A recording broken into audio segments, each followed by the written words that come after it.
Artificial intelligence tools have simply exploded within our industry of learning and instructional design. It's absolutely incredible, and they give us opportunities that we simply didn't have before. So it's a very exciting time. GPTs, machine learning algorithms, GANs, the generative adversarial networks, they all play such an important role of what we do, because that's really what powers a lot of the tools within instructional design and learning.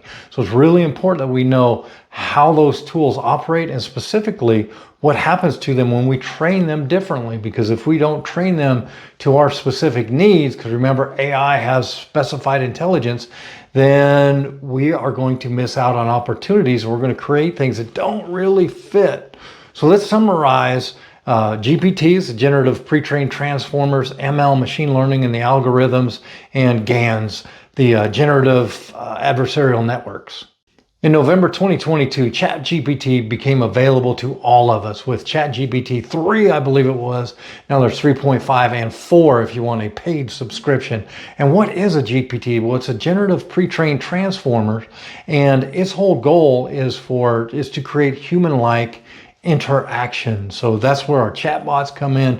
You may have even spoken to one on the phone and not even known it. I want to say 5 years ago, Google did a test with their bot initially, and it actually created an appointment. It called up a hair salon and created an appointment without even any human interaction from the person making the reservation. So it interacted with the person on the other side, and that was a generative pre-trained transformer. And those are built off of large language models and natural language processing tools. So LLMs and NPLs are what they're built on top of. And what's kind of really cool about those, there are so many amazing things that we can do with large language models and natural language processors.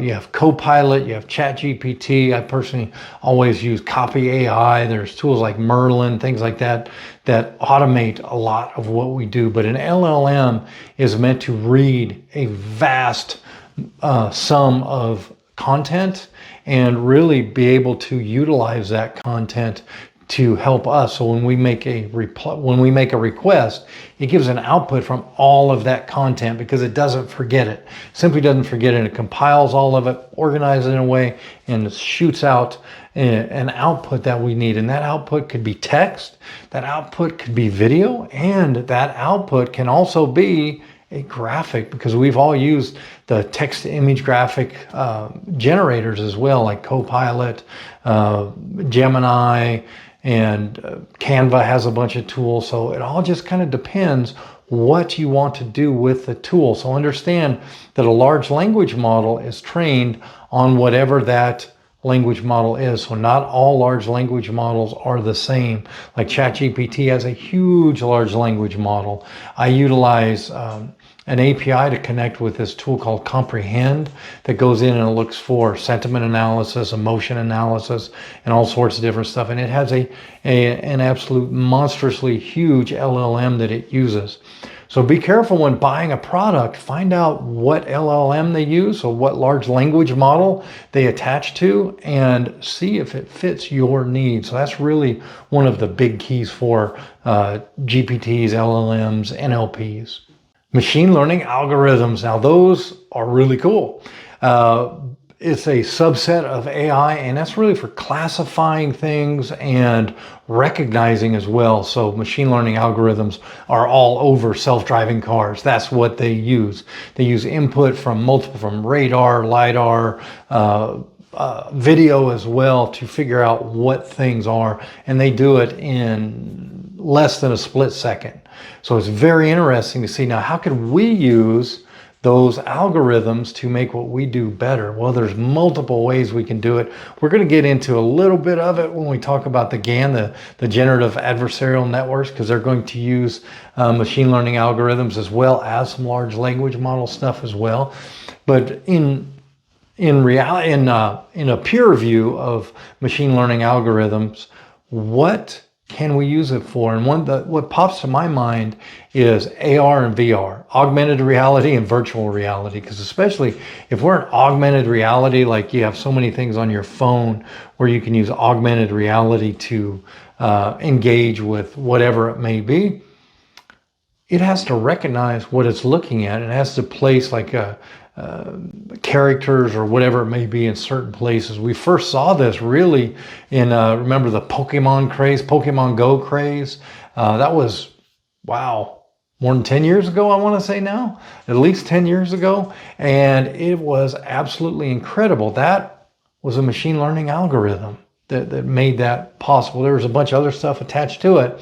So if you want to make some amazing AR, VR, or have something that makes actual decisions and classifies things, so I want this piece of content, that piece of content, which we're going to get to in GANs in just a minute, you want a machine learning algorithm that does that for you. So if you're going to buy a tool and they say this LLM can, decide what content and things like that you want, I might look for different tools, because you want an algorithm to help you decide that. Yes, it has to be connected to an LLM and an NLP, but you want the machine learning algorithm to do the main bulk of the work, because that's what you're going to train. And GANs, this is my favorite one, generative adversarial networks. It sounds like it's just mean, right? Sounds like it's going to just go in and never underestimate the GAN, just like never underestimate the gains you get in the gym, never underestimate the gains you get from using a GAN, right? And why do I say that? Well, you've probably seen GANs in the news, and it's from the deep fake sort of stuff, the stuff that we hate, because in the news we always get that one-off sort of things where people are using AI for nefarious reasons, and it happens, right? It happens quite a bit. But what a GAN is you have a generator. So you have one generator that's generating content, whatever it may be. And then your adversarial network, that is so cool, because that is like a critic. So let's say in your LMS, many of us have an LMS where you say, okay, I want to create a course on this, and then it'll start shoving content in your direction. Well, that would be the way it shoves that content in your direction. That might be an NLP, maybe a rudimentary machine learning algorithm. But if it creates its own, then it's a GAN. What does that mean? Well, you say you want a course on teaming. It'll give you an outline, and then it'll start giving you content within that outline. Well, this adversarial network is going to work with the generator, and it's going to say, hey, that content you made, that's not very good. Do it again. It'll come back and say, it's getting better, but still not very good. Do it again. Come back. Okay, I did it again. No, one more time. Do it again, but make sure you have this, that, or the other. Okay, goes back. Does it? Does this work? Yes, this works. Now that's the output that you see. And that happens within seconds. So it's really quickly happening, but it's that back and forth within the machine learning, within the adversarial network. So you think of it, you have the artist, you have the critic. The artist creates, the critic says, no, that's not good enough. Now, the secret sauce to the GAN is, how does this critic know what's good enough? That's because you've trained it. So let's say, okay, you wanted a course on teaming, and you already had some content that you liked. The organization said, hey, we want this content, this type of content. How do we get it? But we need a new refresh course because this one looks kind of old, right? It happens.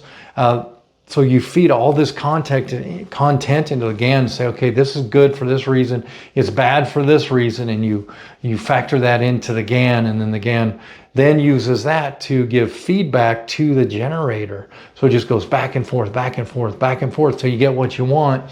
And then as you see the outputs, you can then further give feedback, which is training, to the GAN, and what it will do is it will take that into consideration and will continually grow with your needs. So if you want a really good way to create new content instead of just grab what it's giving you, then you want an LMS that has a GAN in it. So that's a generative adversarial network. And those are the three tools, the GPTs, the ML algorithms, and the GANs. Really knowing what underlies how they perform will help you select the right tool, because we want the right tool for the right job.